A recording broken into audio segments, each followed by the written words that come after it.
Hey reseller friends, I'm Erin, product specialist for Vendoo, and I'm super excited to share with you today a clip from our recent Vendoo live event, Reselling Reinvented.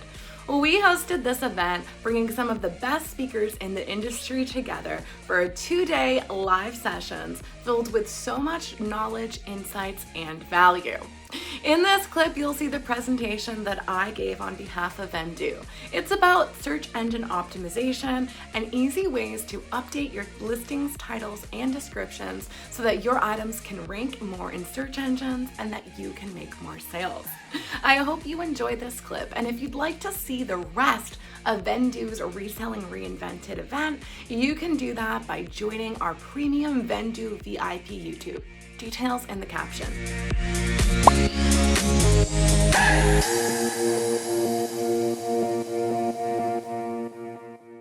Hey reseller friends, welcome to our session about how to create SEO winning titles and descriptions. I'm going to give people just a moment to join us and then we'll get started. And Team Vendoo, if we can just enable the chat for users. It looks like my view, I cannot. Hey everyone, I see lots of friends here. Where's everyone joining from?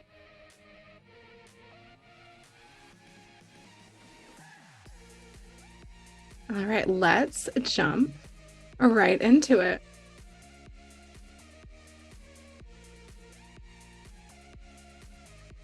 So hello again, everyone, and welcome to How to Create SEO Winning Titles and Descriptions, part of Reselling Reinvented.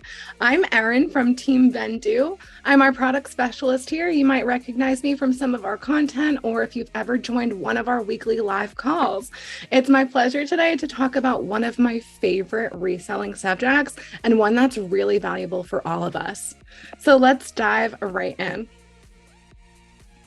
Oh, I have to escape mode to switch slide. Good to know. Good to know.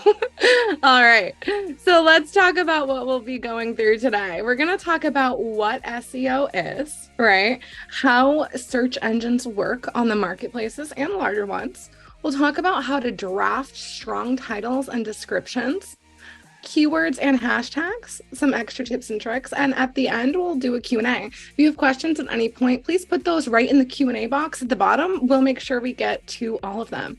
So let's dive right into one of my favorite topics. What is SEO? SEO stands for search engine optimization. And in our context as resellers, it's really the process of optimizing our listings to maximize their priority or their ranking in the search engine. Because search is the main way that people find listings, ranking higher in search engines leads to an increase in traffic and listings. And of course, this hopefully means more sales. So it's really a numbers game. The more searches, relevant searches that you can get your relevant items to yield in, and the higher toward the top they are, the more likely you increase your chances of your items being seen and hopefully sold. Did you know that most sales are a direct result of a search performed by a buyer? Whether that's a search on the marketplace, so specifically on eBay.com or Poshmark's app, or it's a Google search, that's the number one way that people purchase items. It's not necessarily just because they're scrolling and they see and fall in love with your item. That happens too, but the main way is searching. So we're going to talk about how we can improve our listings to enhance that probability of making sales. So really breaking it down here at the easy level, right? The first step is the buyer performs a search. So they're searching for something to hopefully buy. And secondly, hopefully your item appears. So if you look at the right side of the screen, a Poshmark search, searching for a vintage rainbow striped skirt, right? That's something a buyer might search for. My item, as you can see, appeared first in that search. And the third step is, right, hopefully they like it. And then they literally heart it to like it, make an offer or purchase. And the more items our searches are yielding in, or the more searches our items are yielding in, the more we can increase this probability. It's important to note when a buyer searches for something, they get 1 trillion listings, right? Search for Lululemon black leggings. So you're going to be overwhelmed, up to hundreds of thousands of results. So we're really going to hone in here on how to really optimize our listings to increase our chances of ranking, because all of those pages of results are unlikely to ever be seen, right? Who here has ever actually clicked on a page 3 Google result, right? I usually don't even get past the first 3. It's a little SEO joke, but they say, do you know where the best place is to hide a dead body? And it's page 2 of Google, because we want our listings to rank, whether we're talking about Google's search engine, Poshmark's, or eBay's. So enhancing listings for SEO, what can we do? What can we as sellers do to make our listings rank and appear in these search results and as high to the top as we can get them? There's a few things, and we'll explore them all. We're going to talk about photographs, titles, descriptions, the most underrated, and even the drop downs in the listing forms and the importance of those in SEO. So how do search engines work? And it's important to note that we're being very general here, because for 2 reasons.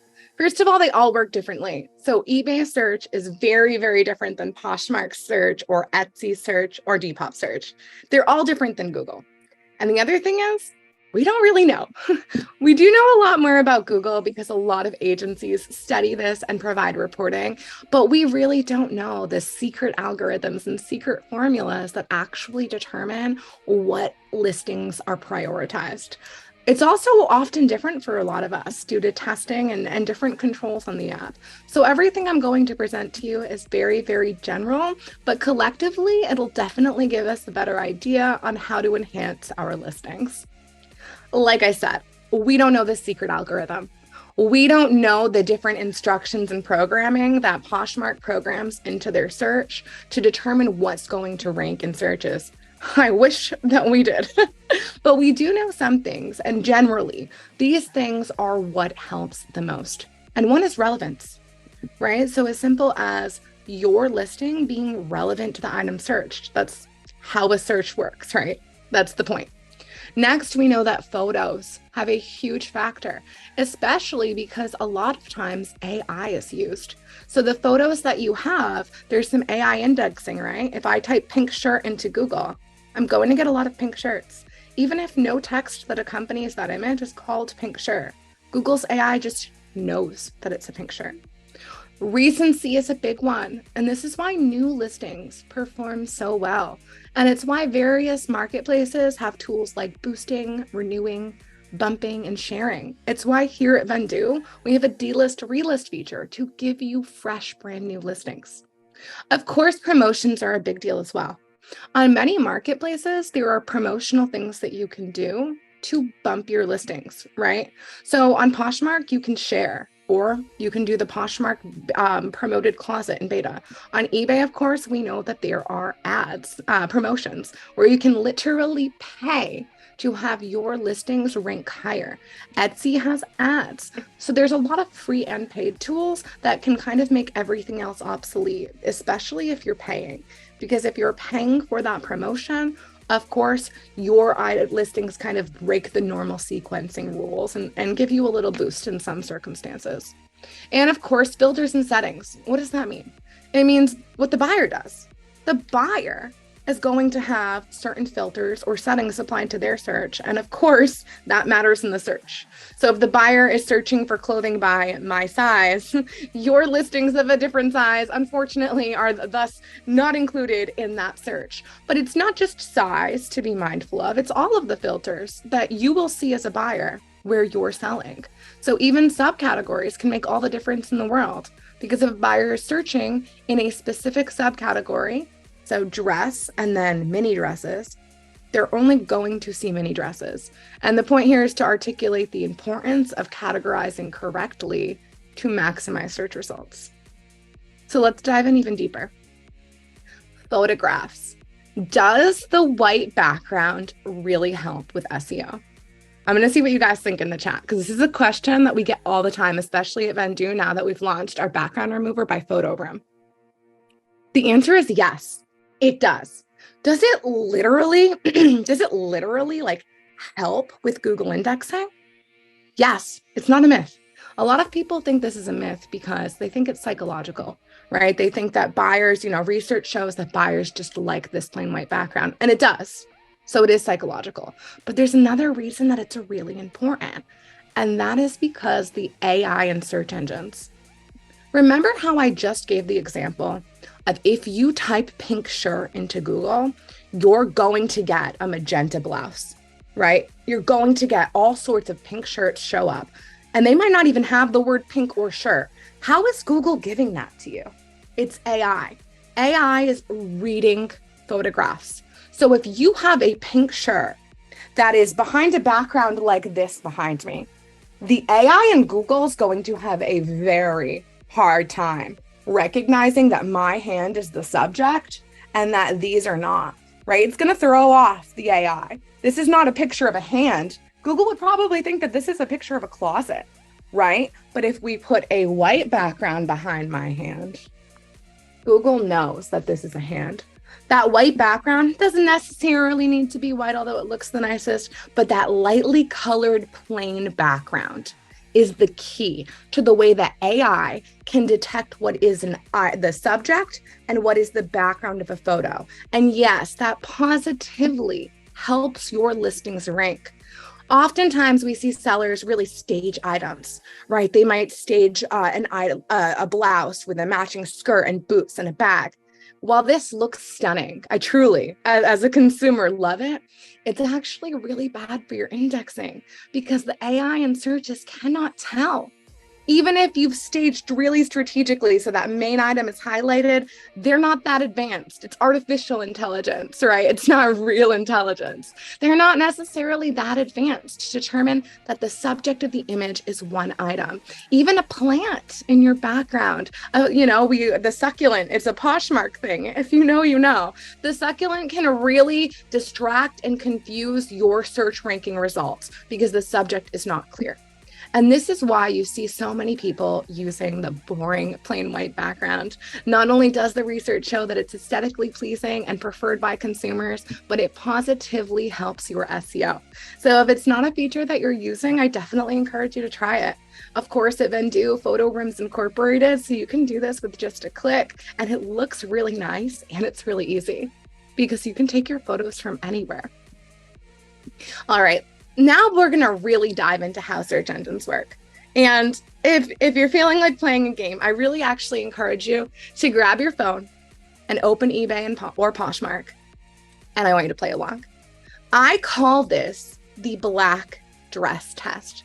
And this is designed to really, really show the importance of titles and descriptions as it comes to buyers purchasing things. So I am looking, or you are looking, for a black dress in this activity, right? You're looking up for a black dress for a particular event. I know men, stay with me, but ladies, you feel me, right? Not all black dresses are going to work for the event that you had in mind. So I'm a buyer looking for a black dress. And what's going to happen is this. I'm going to type in black dress in Poshmark, and I'm going to be overwhelmed with the number of listings that reveal. Or if it's eBay, or if it's Google, thousands and thousands of black dresses. Now, let's say I'm thinking of one to wear to a nightclub or a cocktail party.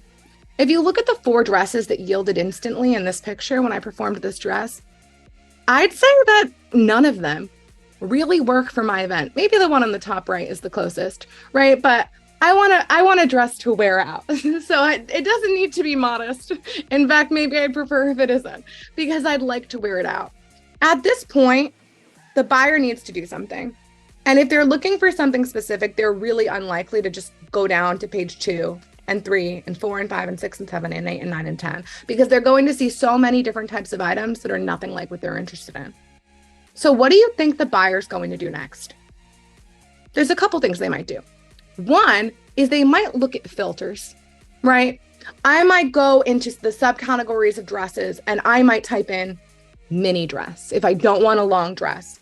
And thus, it's really, really important that if your dress is a mini dress, it's appropriately categorized, because at that point, if you don't have mini dress, I'm not seeing your dress. I might also add more words to the search. What types of words am I going to add? Well, maybe I'll add them by occasion. I might add the word cocktail. I might add the word sexy, right? I don't want a modest dress to wear out. I might add the word fancy, depending on where I'm going. But again, at this point, any words I add, if those words are not in your description for your dress, I will not see your dress. You know, some people list really simple titles. Banana Republic, dress, black, size 2. And it works. You know, they have a chance of selling.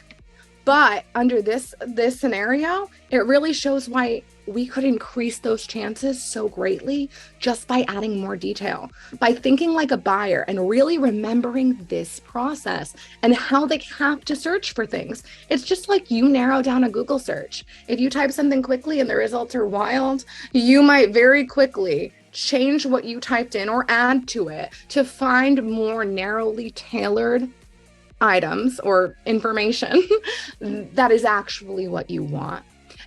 But if our listings don't contain that information, what we've done is we've excluded them from those searches, those relevant searches. We've hid essentially our items from buyers. So let's talk about how to unhide them. Let's talk about how to get them shown. A tip is to treat every single dropdown in a listing as if it's mandatory, even if it's optional. This is all marketplaces, tons of them have optional fields, right? If it's an optional field, why is it being asked then? Most commonly because it's literally a search parameter. All of those eBay item specifics. I might be looking for a satin dress. If in material type, you don't have satin, and that is how I've narrowed my search, I don't see your dress. These should not be optional. In your head, moving forward, every single field that's relevant is now mandatory because that's how we can get our items in the eyes of the right buyers. All right, let's talk about something really important, the titles. And I'm going to call things perfect titles and perfect descriptions, but it really should be noted that perfection doesn't exist, right? The whole idea here is we're just going to do the best we can to provide the most detail that we can, because that maximizes our chances. So as a rough checklist as applicable, and this is a little bit tailored to clothing, though we can apply this to other categories, we're always going to include the brand, color, size, type, and actual style name. I think everyone here knows that the brand, color, and size are really important, right? A lot of people choose to skip color because color is subjective, and that's true. But trust me, if you're looking for a pink dress, you're looking for a pink dress. I really recommend not shying away from colors and patterns. But type is actually where a lot of titles rather, are really lacking. And when I say type, I mean like the type of item that it is. If it is a mini dress or a maxi dress, if it is straight leg jeans or skinny jeans, if it is a casual button-down men's shirt or a formal long sleeve button-down, this is the way buyers search. An actual style name is another one. And when I say actual style name, I mean the title given by the brand. You don't want to type in Lululemon black leggings. There's a trillion results. You want to type in Lululemon, Align, high rise, crop, legging, whatever it is specifically, the name given by the brand, because if a buyer's looking for something really specific, yours will show up, and all the other people who named it black leggings, they won't. 40 to 80 characters is best for Google indexing, and that is why you'll know that most marketplaces have that 80 character limit. Even on Kidizen, where there isn't one, I really recommend that you don't make it too long, right? The Google indexing, the AI in Google that can literally index items, it can't handle all that information. Keeping it at the optimum rate will help you. So here are just 2 examples of titles. And what's really cool is that the titles really give a lot of detail. The characters are maximized. If you were to close your eyes and I were to read these titles to you, I think you'd have somewhat of an idea as to what it is. On the first, Ralph Lauren, black, metallic, lace, sheer, sleeve, long sleeve bodycon mini dress, right? We have so much there. We've got a color, we've got a pattern, we've got a material, we've got a couple adjectives that describe it really quickly. This would pass the black dress test. It would pass for the buyer looking for something like that, like this, that is. But like, that's the whole point. We don't just want our listings in every single search, right? We want our listings in the searches of people that are actually looking for it and likely to buy it. And the same with the one on the right. That's an example of one with an actual title. Anthropologie Audette Rose embroidered lace floral formal mini dress. It's everything after lace I've added, but that is the Anthropologie title for that item. So it's a sold out dress on Anthropologie. And if someone were looking for that dress specifically, they'd find it, right? And if anyone were looking for anything similar, the other words I added would help them to find it as well. Titles are the key on both Google and eBay. On most other marketplaces, they all work differently. The description is searchable too. So on Poshmark, for example, every single word that you put in your description is incredibly valuable. On eBay, however, it's your title that's very valuable, as well as your item specifics. So we're always going to treat title like the most important, right? And then the description supplements it. And let's talk about the perfect description. I get very excited about the subject. It's one of my favorites. And as I've learned and improved over the years, it's really helped my sales. The first bullet sounds so obvious, but you would be surprised. I think sometimes we forget the basics. We're listing a dress, right? And the category's dress, and there's a picture of a dress there. So we literally forget to include the word dress in our title and description. It sounds obvious, but it's really not. But I promise if you don't have the word dress, it's going to make it a little bit harder for buyers to find what it is. Of course, brand and size, and we talked about style name. Type is a really, really important one, especially when we're talking about fashion. There's a lot of black shirts in the world, okay? If we're looking for a collared button down versus a tank top versus a crop top versus a workout tee, they're all going to be different. The buyer's going to type different things in, hoping to find it. Features and descriptives are really just adjectives. And I don't mean pretty, cute, fun, trendy, right? I mean sheer, I mean lace, I mean soft, I mean stretchy, like actual qualitative words that buyers would hopefully be searching for to find things like that. And again, I'm going to encourage everyone here not to shy away from colors and patterns. I feel like I see a lot of sellers, especially on Facebook groups, say, you know, I said it was turquoise and the buyer said it's more teal and now they're returning it. Returns are part of business. Let them return it. If we're talking about fashion, color's really important. Think of what you're wearing right now. Ladies will resonate with this a bit more, but maybe men too. Think about what you're wearing right now. If it was lime green with orange polka dots, would you still want that? Probably not. Probably not. Maybe. But the color of the things we wear is really important. We care about color. We care about pattern. Buyers search that way. And the whole thing we're doing here, if we were summarizing in a sentence, would be enhance our listings to think like a buyer. We want them to have the components and the words that buyers are searching for. And that's when we'll get into relevant keywords and hashtags, which is a very underrated but very important thing that we can do in our descriptions. And hashtags are quite literally that, right? Hashtags that are trending that help us to get reach in that way. And when I say keywords, I mean all those crazy chorus aesthetics and styles. Another one of my passions that we'll talk about in just a moment. Occasion's a huge one as well. And we illustrated that well with the black dress test. Formal, casual, fancy, that's really, really important. We have to think of the things that users are going to type in to narrow their searches, because for every search performed, unless it's very specific, we're going to get a lot of results. Material, content, and measurements I recommend as well. People think that people don't search this way, and I can assure you that they do. Anyone that's very tall or very short is often searching by inseam. That means if you don't have the word inseam with a number in your listing, if you just have a photo of a measuring tape on a pair of jeans, your listing is automatically excluded. It's most common in bottoms. or even in men, with men for chest measurements, but it's easier to just have them there. It not only does it provide more clarity than a picture of a ruler on a piece of a garment would, but you are enhancing your SEO for people that search that way. And of course, flaws go in the description, which isn't to help us with SEO at all. But if you're itemizing a perfect description, that certainly belongs on the list. Everything in eBay item specifics is what your description should include everywhere. So if you are started as an eBay seller and then you've expanded, I guarantee your descriptions are already pretty great because you are so used to recalling these details about an item. If you had the opposite experience like I did coming from Poshmark, I was like, oh my goodness, this listing form is insanity. Like, this is ridiculous. Why do you need to know this much about my black leggings? But it's there on eBay, the powerhouse, the largest marketplace with more users than all others combined, for a reason. They've got it down. They use those item specifics as search filters to help put the right items in front of the right buyers.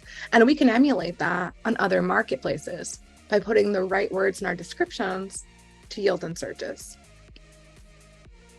So here is an example of the perfect description, with the caveat that none are. But as you'll see, everything on my bulleted list, from brand to adjectives to style type to style to occasion to all of the details about material, measurements, and condition, you will see in this description. You'll even see at the very bottom what I call word dumping. And wait. It is okay to word dump if the words you're dumping are relevant. It's not okay for me to start putting neon boho party festival, all these crazy words that don't match this dress, right? That's called keyword spamming, and you will get your listings removed from some marketplaces for that. If they are relevant, however, it's allowed on most marketplaces. Depop still doesn't like it, so make that list a lot shorter. But this is my main strategy on Poshmark, and Poshmark listings rank very high in Google, so this works very well for me. And this is word dumping. There's a reason that I put it at the bottom of description. My actual description right at the top here under the price, that's like the important 2 to 3 sentences that the buyer actually needs. Some people try to jam that with words, right? Sparkly, fancy, fun, New Year's Eve, sexy, blah, blah.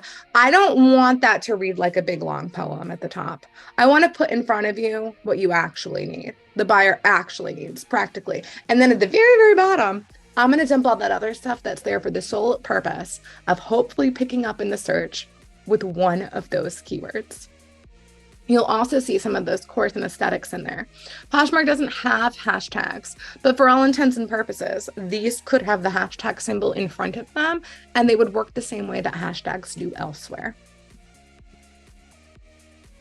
It only takes one keyword for the right buyer to find it. Let's go back to the black dress test. If I added the word sexy black dress, just the word sexy, that and black dresses that were sexy showed up in my search and I clicked one, it was the word sexy that brought me there. Stay with me. Like, that is the one word that brought the buyer to me. If the dress didn't have the word sexy there, I wouldn't have got it. It's as easy as that. And if we have a lot of words in addition to sexy, it's so weird to say sexy this much. If we had a lot of other words, right? Like fancy, formal, cocktail, party, sparkly, any of those words could have been responsible too. And the more words, the more chances. It's a numbers game. Hashtags, a very important subject as well, are keywords that are preceded by the hashtag symbol that help people to find what they're looking for. How? They're usually clickable. They're usually coined, the popular ones are usually coined and created by social media, but they exist throughout everywhere on the internet. Popular hashtags in the clothing reselling industry are often about style, but even brands could be trending, right? So these are some not super trendy modern ones, but these are really some classics that are always trendy. Vintage Levi's, for example. When you type vintage Levi's in the hashtag field on Depop and your item lists, you'll notice that that hashtag's clickable. You can click it, a buyer can click it, and it takes them to everything that has that hashtag. It takes them to a collection of vintage Levi's. What a great tool for the buyer, right? They don't have to try to type in vintage and scroll through new ones that, say vintage inspired. They don't have to do all that. They have the items that are categorized under this. The same is to be said with any hashtag. If it's Barbiecore, very trending style this whole summer, they can see all of those items at once instead of trying to just search for pink and get a trillion things. These hashtags are very, very valuable for your listings because buyers use them. And now more than ever, Gen Z's consumer habits are on the rise, and Gen Z loves these. I feel like I hear about a new core or aesthetic made weekly, really popularized on TikTok. Here's a couple examples, and Huli has put right in the link, you'll see a little pop-up for our course and aesthetics guide. These are 2 examples of aesthetics, and we actually created a whole guide for these. Some of them are really crazy, right? Some of them are like, what is this? I've never heard of this. Not only will we give you a little bit of context and a little example and some information about it, but we give collages to really help you. They almost act like style boards or like mood boards to really teach you what these things are, because it doesn't come that naturally. We don't all spend hours on TikTok every day. But literally having just a couple of these that are relevant in your listings can bring you buyers. This is huge for Gen Z. So how do we find these hashtags, right? In addition to that course and aesthetics hashtag guide, which will be your research, our team collectively poured so much time into creating this for you. So you don't have to follow the TikToks every single day. It's all there. But that's kind of where we can learn them. I learned a lot of them from Depop, looking just what's on the explore page because they're featuring what they want to feature because it's trending. TikTok, Instagram, and even Google had trending style hashtags in October 2023. Things will pop up, including that guide that we've created. A big thing to remember too, no matter where you're selling pretty much, is that your listings show up in Google too. So I've never seen a webinar or blog article about mastering Mercari search engine, right? I don't know that anyone would put the time into that, but Mercari listings show up in Google. And Google is something that so many companies and professionals devote their time to understanding because Google is really important for every business, product, and service that's trying to rank in it. So even if you're not necessarily mastering your marketplace, keeping up to date with Google trends and how Google works is very, very important. It will help your items to appear there. If you sell on Poshmark, you'll often get what you call a guest buyer, right? They have no username. It's a random characterization of numbers and letters. And I used to get these occasionally because occasionally someone would find my listing for Google. And now I get them all the time. And I think that that's amazing because what it means is that someone that didn't have a Poshmark account is buying my item. It's probably because they came from Google. And it's probably because all of the things I'm sharing with you today, I have implemented in my own listings and I'm starting to get better at it, but still learning every day myself. So some tips and tricks, and I see the Q&A going off. Please add any. I'm going to address those all at once. You've heard this before, but emojis are really bad for SEO. Why? Have you ever seen when you don't have a great internet connection or when you're looking at a different browser, emojis appearing as a question mark in a little box? That's because they're an unrecognized character. And the search engines don't always recognize them either. So it's really important to avoid emojis, especially in your titles. Often people will add a little emoji to the beginning of their title if like an item is on sale or, a lemon to Lululemon. Skip the lemon. It's hurting your SEO, especially on Google. What hurts it even worse, right, is if you have to have that lemon. Please don't put it between other words. Because if it says Lululemon, lemon emoji, Align leggings, you've now disrupted what we call a long tail keyword, right? Lululemon is a keyword. Lululemon Athletica is a keyword. Lululemon Align leggings, that's what we call a long tail keyword. They're different words, but it's all together and it's commonly searched. Vintage Levi's jeans, that's a long tail keyword. These long tail keywords provide you with unique opportunities to rank even higher because the identicality of your long tails with what the buyer searched. And you're disrupting it, you're breaking it, you broke the tail, right? You snapped it. When you put an unrecognized character in between words, they're no longer in that identical sequence. And let's talk about spelling points. for spelling and context. That's a given, right? Spell things correctly and it'll be seen. But I want to make two important points. Some search engines are really sophisticated. I could royally misspell a word in Google and still Google knew what I meant, right? Google's really smart. Thank gosh, because I have typos frequently. Not all search engines are so sophisticated, right? If you misspell a word, they're not all smart enough to know what you meant and yield you accurate things. So that's really important, but it also goes both ways. Think about the brand Hermes. There's an accent on the E. But do you think when buyers search that they're necessarily adding an E with an accent? Probably not.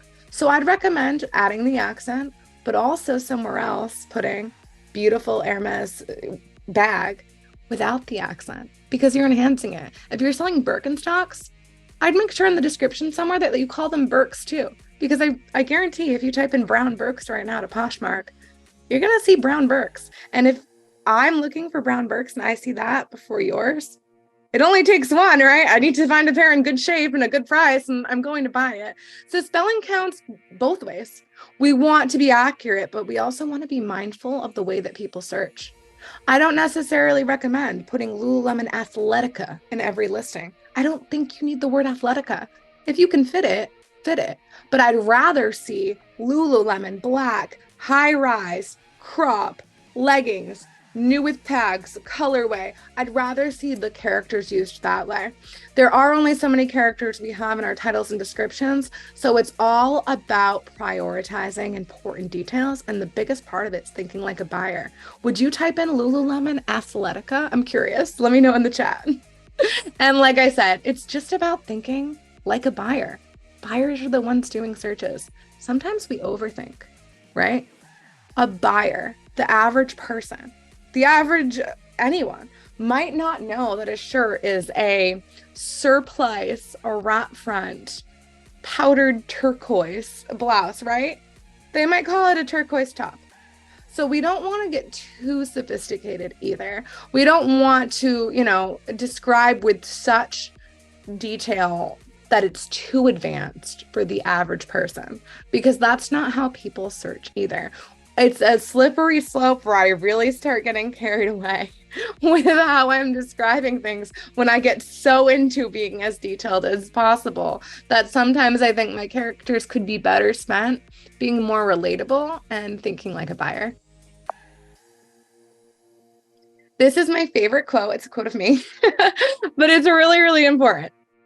This is the key to thinking like a buyer without overthinking it and without viewing all of those checklists I just provided like they're a grail and making your listing process take 20 times longer, because that's not the goal here either. The goal is for you to get in this habit so it doesn't take 20 times longer. But you should always photograph your items as if you don't have a description and describe your items as if you don't have photographs. And that's really the key to both photography and the level of detail we should have in our photos and the description. Any given item in your eBay store, your Shopify store, your Poshmark closet, your Mercari shop, if I were to open it and read you the description, I would hope that you could vividly picture what that item is and what it looks like, right? I would hope that it doesn't just say Banana Republic, black short dress, size 2, excellent condition. I want to know so much more. I want a person that can't see the pictures to have the detail, because in doing so, not only will you provide the buyer what they want to need or need to know, but all of those words really do enhance your SEO and your descriptions. And that's the simplest way to do it without trying to memorize checklists. These are two resources, and Huli has shared them both with you. So to get those, you can go right to the bottom of the screen and click resources. They're two of my favorite pieces of content that I've ever created for and with Team Vendoo. The first is a reseller's guide to SEO, and it goes really in depth with a couple examples. A lot of what I discussed today, but more examples where I kind of rate descriptions as A, B, and C and explain how the A's are better and how they'll perform higher in the search engine. So that's a great reference. And the Cores and Aesthetics Guide is the one with all of the cores. The Gorp Core, Heritage, Classic Core, Techwear, Barbie Core, Y2K, Boho, all of these words that you hear. We have the vivid collage examples. We have recommended hashtags and a little bit just about each to help you enhance your listings. So those are available to you, and I definitely encourage you to check them out. I'm trying to go to the next slide, and I'm struggling. So let me reshare my screen briefly. Although, you know what? It's just this closing slide. So it's actually a good place to stop sharing my screen. And let me take a look at some of these comments and questions. Maybe Huli can join me and we can go through these together. Diana said the course in aesthetics guide is fire. When you add the SKU, does it pop up on the listing? When you add a SKU, does it pop up on the listing when you go live? In Vendoo, a SKU is an internal feature for you. It's an inventory management number. So no. Okay, so we have also a lot of questions about like the background remover. What happens when an item is white? Do you recommend gray background, black background? What happened in that case? A lightly colored background will be best for the AI that works in searches to detect what's the front and back. So if an item's white, I try to use a gray, not too charcoal, right? More of a light, sometimes even a tan, but if it gets yellowy, it doesn't always look great. So play with it, but something light. Perfect. Does a light background work the same as a white background? Something like a pale wall, like if the wall is pale blue or light blue, does that work the same? I would, based on my research, everything I see says lightly colored and plain. So I would think so, but I would also say research also suggests that consumers like the white. So like, just use the white if you can, when you can. I know we don't all, it's boring, but like boring can be good. True. And should all the photos have the background removed or only the main one? The main one is what it's going to rank as priority on most of the searches. So that's really the most important. It's why Vendoo, your subscription has enough for your main photos. People like to be perfectionists and do it on all. It really isn't necessary. That's a preference. And if it's what you love to do, have at it. But for the actual purpose of ranking and SEO, your cover photo is where you should focus. Perfect. And now when we talk about hashtags, what platforms are the best for hashtags? Grailed, in no particular order. Grailed, Depop, Etsy. On Etsy, they're huge. On Poshmark and Mercari, they have what they call style tags, which for all intents and purposes operate very similarly. But that's most of them. Kidizen has them, and on Kidizen allows quite a few of them. The only ones that they don't necessarily matter on is Facebook Marketplace. Yeah, that makes sense. And do you think that long tail keywords are good for the tag section or just leave it for the title? Both. So there's an official hashtag section on a lot of these places, right? And what I recommend is that you do your word dumping and your keywords at the bottom, but you're going to pick the most important ones to actually put as official hashtags or official style tags. So the most important ones go there. My word dump might be really long, even though I only have 3 hashtags. I've just picked the 3 best or hashtags. Okay, so let's go to, do you use a hashtag or a keyword database or other resource to find good ones to use? I have it all up here, or sometimes I look at a similar listing and I copy and paste, right? But I know that most people some people have copy and paste lists or text commands. That blog, our course in aesthetics guide, like, there you go. I made it and handed it to you. You're welcome. But a combination of that would be good. If you sell a lot of the same thing, maybe you have a text command with some of them, but they should also be specified, because if you start getting irrelevant, not only do people get mad, but the marketplaces don't like it, and it disrupts the flow. Like, you won't get the buyers you actually want, so it won't work. Okay, actually here is an important question about hashtags. The hashtags in Vendoo show up as hashtags in the listing. Correct. Don't confuse Vendoo labels, an internal inventory management tool, with tags. Tags are hashtags. On Poshmark and Mercari, they're called style tags. It's all the same thing though, all the same idea. Those are your keywords. Important. And where do you put the hashtags? Only on the description, also in the title, or like where exactly? Everywhere. So if I have enough characters in my title to add Barbie, right, to something that's Barbie core, I'm going to add it. Like, if I've only used 70 of 80 titles, I'm going to add it at the very end. It's just a word. But either way, you're going to see them also in my word dumping at the bottom of my description And you'll see the most important ones in the official hashtag or style tag area, if applicable. Great. Okay, so let's go with the last questions. I think that we went over most of them. Let me see more.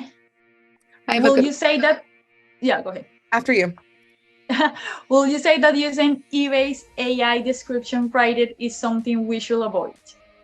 You know what? I want to be fully transparent. I have not played with the new eBay listing form too much because I start my listings in Vendoo and because I already have like all this up here. So that's something that I'd have to review, but it would make an interesting topic for some content at Vendoo. So thank you for that. That's true. Okay, and let's go with the last one. On Etsy, they allow 13 words in. Is that considered hashtags? Yeah, that's the one I was going to read. Great minds think alike. Yes, Etsy allows 13 hashtags, which excluding citizen is the most. That's a lot. So those are hashtags. You'll notice if I put preppy in my, my vintage skirt listing and I look at it, that's clickable. Buyers can follow a hashtag. And a lot of them do if they're really into a certain style or brand, because it's easier than trying to search and get trillions of results. So if someone's really into cottagecore, they're very likely to follow that hashtag. And when you list items that you have tagged with cottagecore in the hashtag field, they'll see them. Yeah, that's great advice. So I think that those were most of the questions. Thank you so much, everyone, for joining us today. Of course, Erinn provided like a lot of value. A lot of you commented that this was a great session. So I don't know if you have anything else to say before we close the session. I just want to thank everyone so much. Those resources that we provided are really, really a guide. Our heart and soul went into creating those, so definitely check them out. Enjoy the rest of the day at Reselling Reinvented. You'll catch me and Team Vendoo in the Expo booth this afternoon if you'd like to learn more about Vendoo. I hope to see you there. Thanks, guys. Thank you, guys. Bye. Bye. Thanks for watching. It was such a great event. My presentation was one of many in this jam-packed 2-day virtual event.